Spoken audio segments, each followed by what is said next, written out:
All right, welcome to our webinar on nutrient deficiencies in cannabis and how to visually identify nutrient deficiencies in cannabis.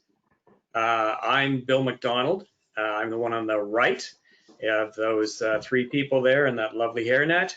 And I am coordinator of the cannabis program at Niagara College and teaching the program. I will now let Monica introduce herself. All right. Hi, everyone. My name is Monica. I'm from Northern Ontario, but I came to Niagara College for this program specifically. And here I am now. I'm now alternate quality assurance person at Stevens Green. And I'm happy to be on this webinar with you guys and talking about nutrient deficiencies in cannabis.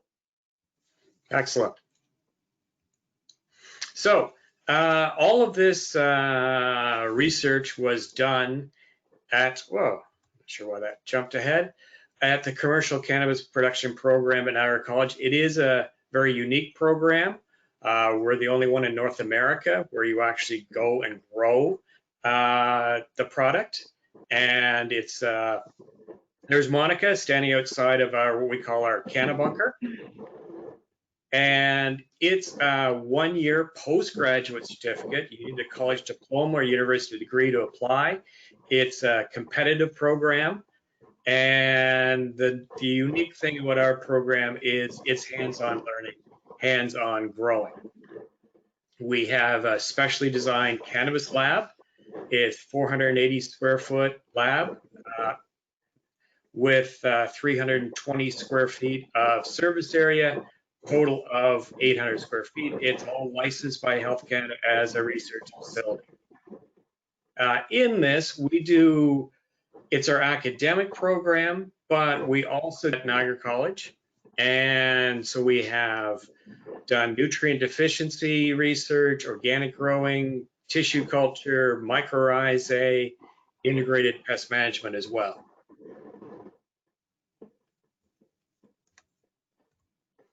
And the big thing when we're working at Niagara College, it's all student-led. If we're doing a research project, it's the students taking the data, setting up the project, and doing all of it. We've done tissue culture in our Cannabunker, worked with mycorrhizae, seeing if we're getting inoculation of the roots, organic growing, quite a bit of IPM. We've got some IPM research in the bunker right at the moment. And what we're going to be talking about is nutrient deficiency, how to actually recognize nutrient deficiencies. So what's wrong with my plant? This is a picture that my daughter texted to me from one of her friends saying, oh, what's wrong with my plant? That was an easy one, everything. You're starving your plant and it just needed more feed. But a lot of times it's not that easy. It's really about how do we figure out what's wrong. So we have nutrients. Like we all know what nutrients, they're needed in large quantities. The macros, that's NPK, calcium, magnesium, phosphorus, and then micronutrients, also we call trace elements. They're all important. Just because they're called micronutrients doesn't mean they're not as important as a macro like calcium or nitrogen, just needed in smaller amounts. So the macronutrients are nitrogen, phosphorus, potassium. That's what you'll see in a bag of fertilizer. If it says 2820, it's the nitrogen, phosphorus, potassium. Those are called the primary macronutrients. And then you have the secondary macronutrients, calcium, magnesium, sulfur. Sometimes these don't get as much highlight and don't get the spotlight like the NPK. Just as important. You can see there, these are actually pea roots, and calcium is essential for root development. So when we have a deficiency, I'm just going to go over a bit of terminology. It's in short supply, and what it is, the plants react negatively. You get yellowing, chlorosis, you get death, you get stunting, all those sort of things. So some of the terminology we're using is chlorosis, a yellowing of the tissue, As you can see on this slide, you're starting to get some intervenal chlorosis. Necrosis, that's when the tissue dies. Element mobility, so that's when a plant moves an element around. Where on this slide, you've got lower leaf chlorosis. What the plant wants to do is move the nutrients up to the apical meristem. It wants to keep growing. And so the mobile nutrients are nitrogen, phosphorus, potassium, magnesium. Sulfur is somewhat mobile. It's sort of in between. It's not as mobile as the others. The big thing is you're going to see mobile elements on the bottom of the leaves, because when it gets deficient, the plant takes it out of there, remobilizes it up to the top of the plant. So if you're starting to see in the bottom plant, you're likely going to say that could be NPK, magnesium, maybe sulfur. Then you get the immobiles. That's pretty much everything else. You can see I've got sulfur in there. It's sort of one of those that's sort of in between, and that can't be translocated. You're going to see it at the top of the plant, because if it has, say, calcium in a lower leaf, it's locked in there, and it can't move to the front, move to the top. So you're going to see it at the top of the plant. So a little bit of Niagara College research that we've done in the bunker. Do you have anything to add in here, Monica? No, just go ahead and we'll be able to talk about the research that we did. Okay. Yeah. So as again, I'm gonna just state, like, there's, our bunker always looks really cool at night. So we've got all the security, and so when you're working in there, it's like you're working in a license holder. And so that's what the students really get used to. And then in here, we've run some nutrient deficiency experiments. Gonna state again, I'm gonna say it a lot. It's the students doing this work.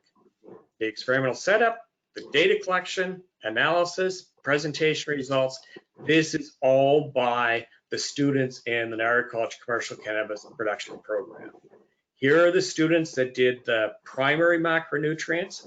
I've highlighted 3 students, Emily, Kwan, and Alexandra. This is where I pulled a lot of the data from, and but all the students worked on this. Have to give special thanks to Lori Zuber. She's our technologist, and she's the one who keeps the whole bunker running. So when you're starting and setting up, you have to have controls, you have to have certain parameters. We used one cultivar, White Shark. We made sure the target EC was 1.5. We corrected the pH to 5.5. We had a fairly short veg period of 2 weeks. Flowering period was short, 6 weeks. This was run in the winter semester, and unfortunately COVID got it a little shorter than we wanted to. And you can see here what we're doing, we're feeding elementally. And so we can take away just one nutrient. I won't go into too much of that so that we can get into the real nuts and bolts of what we found. Want to start first. So this is for our nitrogen, phosphorus, potassium deficiency experiment. No surprise, your plant height, the control is the biggest, is the tallest. Root length is not in control. The purple is phosphorus. We actually got more root growth with phosphorus. Nitrogen first, we had more root growth. I want to talk a little bit about this. When you have deficiencies, depending on the nutrient, a lot of times you'll get more root growth. The plant is trying to search for the nutrients, trying to intercept more of the nutrients. And a lot of times people say phosphorus for root growth, got to give it lots of phosphorus. We actually find you get more root growth with lower phosphorus because you're getting the roots trying to search for the phosphorus. And if anybody's had me as a professor always knows I froth at the mouth when people say phosphorus is for root growth. Phosphorus is for everything.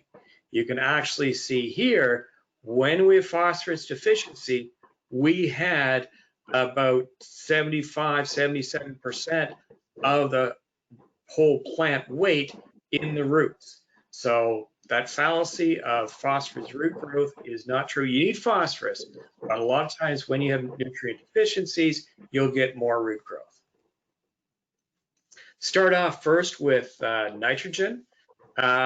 You can see you get a general yellowing of the whole plant, and yellowing starts to progress up, and leaves continue to, they can discolor and leaves start to drop. Big thing with any of this, you gotta catch it early. Once you see something like this, it's like, oh man, I'm likely gonna be looking for another job. With this, it's slight yellowing. It will start at the bottom. Nitrogen is mobile. Cannabis is a nitrophile. It prefers a large amount of nitrogen, especially in the vegetative period. When you get more into flowering, you will lower your nitrogen, but it needs lots of nitrogen. Why? Amino acids. That's what you build proteins. Rubisco. That's what the plant captures and captures CO2 with. Chlorophyll. Nitrogen control plant growth and reproduction. I like this little poster child of nitrogen deficiency. This is a plant in long days. In long days, nitrogen deficient, and it started to flower. And so you will have that. It's called the carbon to nitrogen ratio. If your C to N ratio starts to get quite high, you get low amounts of nitrogen, you can actually get early flowering. And so nitrogen is extremely important for growth of the plant, because big thing is the proteins capturing CO2, which is growth. So you get your dark green color, protein content. So you want a lot of nitrogen, or especially early on in the growth. Then we come to phosphorus. So it can be used as an indicator plant. I've been in the Dominican Republic, and we've been way up in the tropical forest, and the person would go with Milton Martinez. He'll find a grass, and that grass has purpling on it. He said, there's your indicator. There's your indicator we don't have enough phosphorus. A lot of times it's the pH. So that's what you're looking for. If it starts to see a little darker color than you think, you start getting purpling of the petioles, that can start to show you may have a phosphorus deficiency. Phosphorus is needed for everything in the plant. So early detection, slight purpling of the lower leaves, and you can start to get some stunted growth. Why do you need it? Cell division. Energy, ATP. I'm using my hands a lot. Sorry, I do. Because that's ATP in my muscles, but plants also need that. So it's needed for everything. And you can see on my last point, it's involved in all aspects of root growth. Don't believe the myth, phosphorus is for root growth, because we have actually found in our trials, you actually get more root growth when you don't have a lot of phosphorus. The plant is trying to intercept more. Phosphorus is very much needed. It's needed through the whole time, is needed for everything in the plant. Potassium. This again, here's necrosis. And this is when it has come along and you're getting severe. And so your older leaves start to turn paler yellow. Your leaf tips start to turn a little brown, and it become brittle. You can, if your plants are becoming fairly brittle, maybe you're having a little bit of a potassium issue, and you can get delay in flowering. Again, I'm going to go over again, early detection. It's on the lower leaves. You're going to have slight yellowing. A lot of times you see the downward curling, chlorosis, brittle stems. So it promotes cell division, activates enzyme. It regulates the stomatal opening. That's how you take in your CO2, and also you get transpiration. So it regulates that. If you don't have enough potassium, your whole water balance is out. All right, so that was a fairly quick overview of NPK and how to look at it and some of the visual symptoms. Right now, I'll let Monica, she was part of, this was her cohort that did the calcium, magnesium, sulfur, and I'll let her introduce what was done in here. All right. So basically for our setup, so our experiment here, we were looking at calcium, magnesium, as well as sulfur. And again, we had controls. So our cultivar that we used was White Shark. We used White Shark for all of them. We had 12 in total. So 3 of calcium, 3 of magnesium, 3 plants of sulfur, and then 3 for our controls. These were all put in, as you can see in this little photo here. Those white things are an actual vessel. And we did some deep water vessels in here. So the plants were actually put into these. They were all different units so that we could control what nutrients were actually being put into it. So we used a normal stock solution. We tried to achieve the proper EC and pH, like on the previous slide. I believe it mentions it. And basically, we ran our trial like that. So Bill, if you want to go back a couple, yep. So this is our. So basically, we used White Shark. Our target EC was 1.5. And then we brought our pH up to 5.5, just so we had basically the same thing in every single vessel. Our vegetative period, again, we did 2 weeks, and our flowering period was 8 weeks. We took results every 2 weeks. Reading week did happen in the middle of this, so we skipped a week, but we'll see that in the results as well. So if we go to the next slide, I'm going to introduce some of our students. Basically, we were 12 of us in our cohort. Every single one of us played a very important role in the fabrication and in the data analysis of this experiment. And basically, these are our students here. As you can see, I'm the third from the last. My name is Monica. We also want to thank again Lori Zuber. She is our technologist in the lab. She was very insightful. She was also part of one of the first cohorts in the program. So she kind of knew what she was doing and she kind of helped us lead these projects.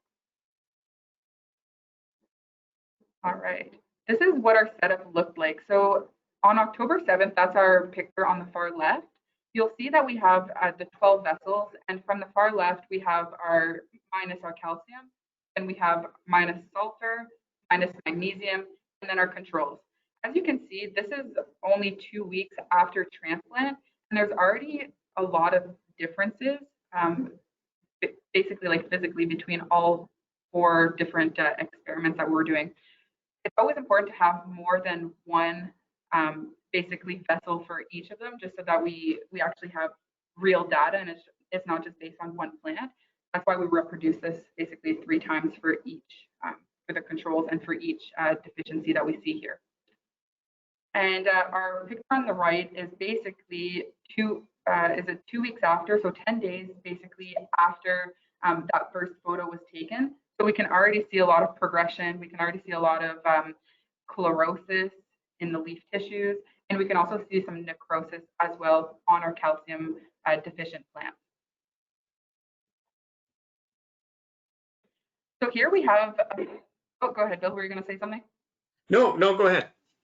Okay, so this photo here basically shows our calcium versus our control. So on the left side, we have calcium over 3 weeks, so September 30th, October 15th, and October 28th. We actually put these plants in the vessels on September 24th. So September 30th is our 1 week mark.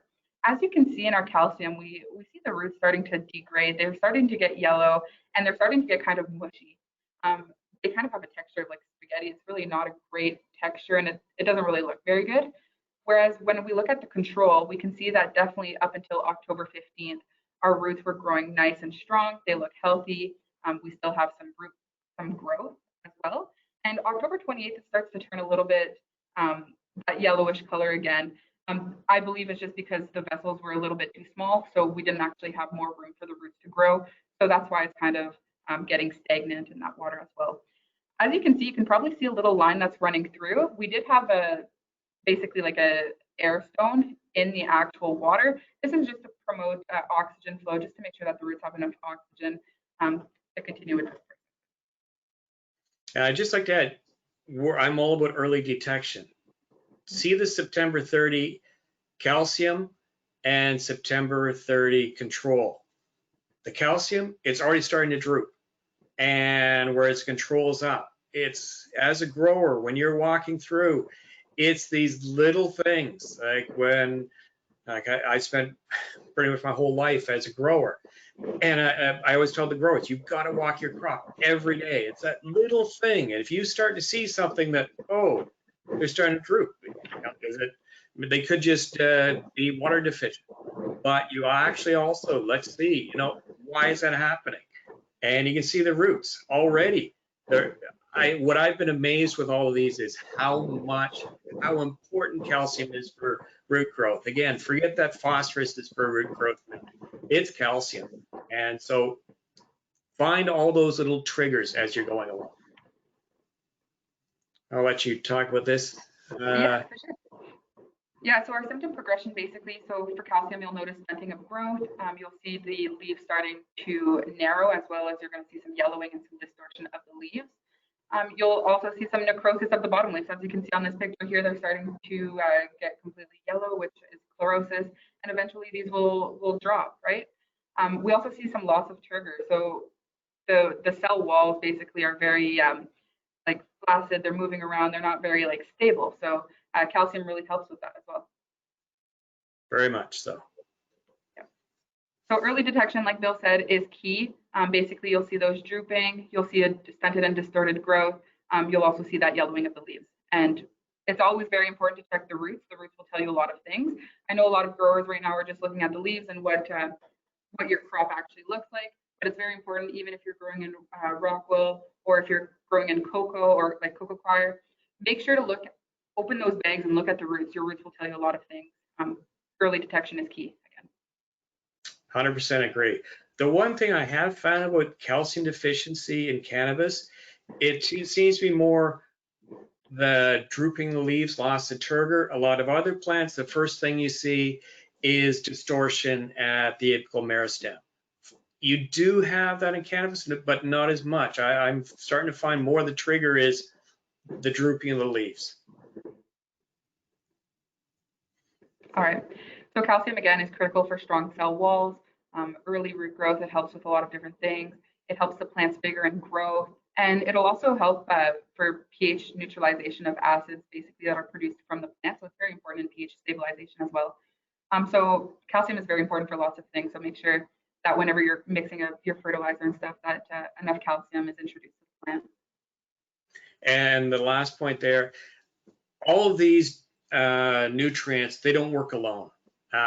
They're all, like calcium's going to help with phosphorus, magnesium helps with phosphorus, you've got manganese helps with nitrogen metabolism. So all these things are working together. Everything has to work together. And as Monica just mentioned, I think something that some growers miss is a lot of water-soluble fertilizers don't have calcium in it. It's not a trick. It's just that when you take a powder and you mix it up concentrated, say you want to put it in something like a dosatron, if you put it concentrated and you have phosphorus in there, your calcium will precipitate out. So always look at your guaranteed minimum analysis. On this, calcium is 0 because it can't be put in there because the phosphorus is in there. You may have to get a Cal Mag or supplement. Better yet, come to area college, learn how to do elemental feeding, then you don't have to worry about that. But always check your fertilizer to make sure you've got calcium in there. I'll let you go on this, Monica. Sure. The next one was magnesium. As you can see in the magnesium, our roots didn't really grow as much as we thought it would, which is kind of normal. Magnesium helps with root growth as well. We can see that the roots look a little bit healthier in this one as compared to our calcium. They're more white. They're less yellow for sure. But we noticed that they kind of like formed a root ball almost. Like they're almost attached to each other and they're pretty short. So this is our magnesium versus our control, where the control is the same as the previous slide, basically showing that they grew pretty long as compared to the magnesium here. Yeah, good root growth on them. So basically magnesium, what we're going to see first is we're going to notice lots of interveinal chlorosis of the lower leaves. So that's one way to see like the symptoms. Another one is basically that the chlorosis eventually will start coming up to the top of the plant towards the apical merostems. We'll also see some leaf curling at the margins, and we'll see that the roots aren't growing as much, which we saw in the previous slide. I'll just talk a little bit the early detection. This is classic. I don't care if you're growing chrysanthemums, tomatoes, whatever. It's the interveinal chlorosis on lower leaves. And it shows magnesium is mobile. It's translocating from the lower leaves saying, I want to keep growing. I want to be the tallest cannabis plant in the field. It's going up to the apical meristem. So with magnesium, check your lower leaves. And when a plant is growing very vigorously, you can have some magnesium deficiency. Is it going to stop your plant, kill your plant? No. But are you going to get your maximum yield? Maybe not. I was always one as a grower. I always like to add a little extra magnesium, green it up a little bit, and you really can't go wrong adding a little more. So really watch out for this because this one can show up. You can also have antagonism with calcium magnesium, but that's for another webinar. All right. So magnesium does a lot of things with the plant. It helps a lot with maintaining its dark green color. So we want to make sure we have lots of chlorophyll basically present to allow for photosynthesis and cell respiration. We also, I want to mention here, it's part of like the central atom in chlorophyll molecule, right? So this is actually part of the chlorophyll molecule, which helps with photosynthesis. So it's very important for that purpose. It acts as a carrier of phosphorus in plants. So it'll help bring phosphorus around to different parts of the plant. It'll promote the formation of fats and oils as well. And it's basically it lowers NO3, which is nitrate utilization. So we want to make sure that we have some magnesium again in our fertilizer mix when we're growing. Right. Everything works together. And if you have magnesium in there, check your plants, check your cultivar, your strain. You get some that may need a little extra. On to sulfur. On to sulfur. So here's our sulfur versus our control. This one here, we notice a lot more necrosis. If you look on October 28th on our sulfur, we really see that there's browning of the leaves, there's yellowing of the leaves, and they look dead. This plant will not survive. So again, making sure you have proper sulfur and proper nutrient concentrations in your fertilizer basically is very important at this stage. Again, that's important to check your fertilizer. Usually we don't have problems with sulfur because sulfates are usually a carrier. We're using potassium sulfate, magnesium sulfate, so we usually don't have a problem. But if you're using something that doesn't have a lot of sulfates as the salt of your cation, you could have some problems. And a lot of times this can fly under the radar, so just make sure it is in your fertilizer mix. All right, so basically the symptom progression, the first thing you'll notice is chlorosis at the base of the leaves. And so it'll start at the base of the leaves and it'll go towards the tips. So that's one way to tell that you have a sulfur deficiency. Eventually, chlorosis, which is the yellowing of the leaf tissues, will eventually make its way up to the whole plant. As you can see in this photo, basically all of it is yellow. Most of it has chlorosis. And you'll also notice stunted growth. Your plants will be a lot smaller than what they should be if they have proper sulfur. Again, I'll say it again, walk your crops every day. If you start to see, what's going on there? Why are they stunted? Just pick up your visual clues. Yep. Early detection, again, is key. Bill will always say it, early detection is what will save your crop in the end. So make sure to walk those crops often and make sure that you're looking visually at what you're seeing here and, making educated decisions based on what you see. So here, it's hard to tell, but you can see a bit of yellowing at the base of the leaves. And again, stunted growth. It's hard to tell based off our controls, but sulfur was the shortest ones in all of it. They're very short plants, at least half the size of our controls. Right. So basically, sulfur is important in the development of amino acids, so protein synthesis as well. It helps maintain that dark green coloration, as does magnesium. It increases our root growth, so it'll help with that as well, which is very important for for bringing up those nutrients to the plant. So we want to make sure we have a good root structure. It also encourages vigorous plant growth. So we want to make sure that it grows hardy, basically, and it grows not necessarily quickly, but we want to make sure that it grows and has lots of turgor. So it increases stress tolerance as well. Yeah, and just again, sulfur can fly under the radar because usually we have lots of it with the sulfates. But if just make sure that your fertilizer, if you happen to switch and you're not using a lot of potassium sulfates or magnesium sulfates, you could run into a bit of sulfur deficiency. So just to wrap up, here's Monica outplanting the very first legal outdoor grow of cannabis last year. So again, plug for our program, we get you out and doing things. Visual symptoms are just a start. So it's like, okay, what's going on? Like, could there be something going on here? As a grower, it saved me sometimes. I remember having iron deficiency in 10,000 pot mums. And it's like, I think that's iron. I better add some more. I did, and it really corrected it. But always, always get the tissue test, the soil test to make sure. Things can fool you. Don't sort of say, oh, I know exactly what magnesium looks like or this. It's your first key when you're walking your crops to go out and find out, okay, what's going on.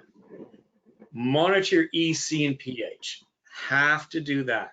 pH, keeping your pH in the right range, that can solve so many nutrient problems. So make sure you're doing pH. I'll stop frothing in the mouth about EC and pH. We'll do that on another webinar. Any other comments there, Monica? No, I just think it's important to monitor EC pH. pH really helps with nutrient availability in the plant.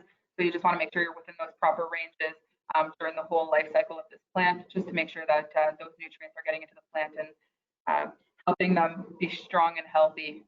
Also, you get better yields with it, so it's a bonus. 100% that you can grow a crop, and yeah, it's okay, it did all right.